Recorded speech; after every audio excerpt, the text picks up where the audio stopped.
Bereshit, qui veut dire Genèse en hébreu, on voit au commencement que le premier jour, qui est dimanche, le créateur de l'univers a établi une différence entre la lumière et les ténèbres. Et on réalise qu'il y a toujours eu un soir avant un matin, avant qu'on dise que ce fut un jour. Donc on voit qu'à tous les jours, la journée débute lorsque le soleil se couche et se termine lorsque le soleil se couche, la journée d'après. Donc dimanche, séparation entre la lumière et les ténèbres. Deuxième jour, c'était le lundi. Le lundi, le maître de l'univers a séparé le ciel de la mer. Ça, c'était lundi. Mardi, troisième jour, il a sorti de la mer la terre. Et une fois qu'il a sorti la terre, ensuite, il a créé les végétaux, les arbres, les arbustes, toutes sortes d'espèces, toutes sortes de fruits, les plantes, les fleurs. Mais il ne pleuvait pas encore. J'insiste, il ne pleuvait pas. Il n'y a pas plu tant que l'être humain n'a pas été créé. On met ça au clair. Quatrième jour. On est rendu à quoi? Mercredi.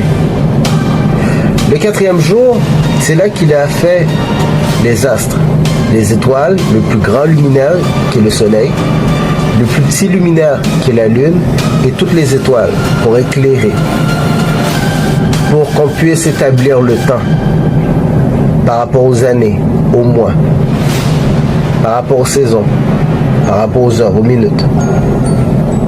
Et ces astres sont des distributrices.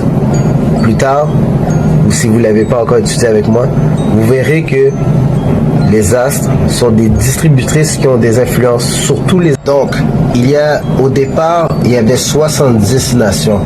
35 nations qui venaient de l'Orient et 35 nations qui viennent de l'Occident. Et tout le monde restait en tribu. Il y a une 71e nation qui n'est pas influencée par les astres parce qu'elle utilise les 613 lois qu'on trouve dans la Torah qui sont les 5 livres de Moïse qu'on appelle aussi le Pentateuque. Donc, ils sont chapeautés, protégés par le créateur de l'univers parce qu'il décide de...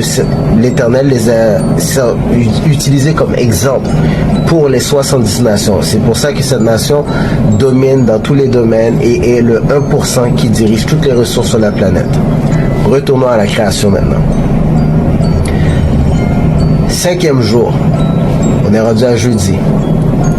Le 5e jour, l'Éternel a créé toutes les espèces qu'on trouve dans la mer, tous les animaux marins, tous les poissons, ainsi que tous les types d'oiseaux qu'on trouve dans le ciel, toutes les espèces.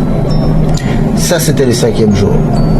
Maintenant, le 6e jour, l'Éternel a créé à partir de la terre toutes les bêtes sauvages, tous les animaux, tous les mammifères, tous les reptiles. C'est le 6e jour qu'il les a créés. Et une fois que ça a été accompli, c'est là qu'il a créé l'homme et la femme. Donc c'était le vendredi.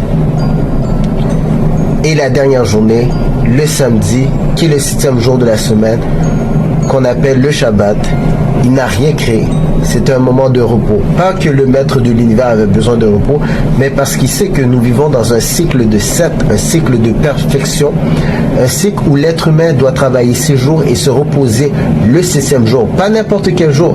Le jour que le Tout-Puissant a créé pour que notre système, encadré avec les astres, encadré avec ses lois, puisse se recharger. Comme un appareil, comme un cellulaire. Le corps humain est fait pour se recharger du vendredi soir au coucher du soleil jusqu'au samedi soir au coucher du soleil.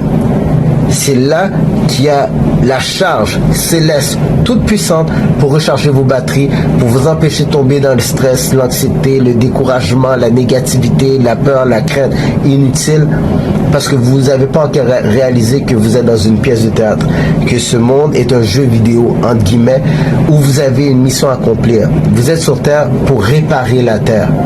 Vous allez comprendre par la suite de nos études la raison pour laquelle vous êtes sur Terre, votre réelle identité, votre importance, le rôle que vous avez à jouer et les règles qui vont vous permettre d'atteindre les sommets du succès. On n'est pas sur la Terre pour être des vacanciers, pour se reposer. On est sur la Terre pour accomplir une mission. C'est comme dans un jeu vidéo. Vous n'êtes pas dans un jeu vidéo pour vous reposer, laisser votre bonhomme s'asseoir. Non. Il a une mission à accomplir, il a des points à ramasser, il a une tâche, il a des tâches. Donc, le temps s'écoule comme dans la vie. Et vous devez connaître les règles et savoir pourquoi vous êtes sur Terre pour accomplir votre mission. Bon succès.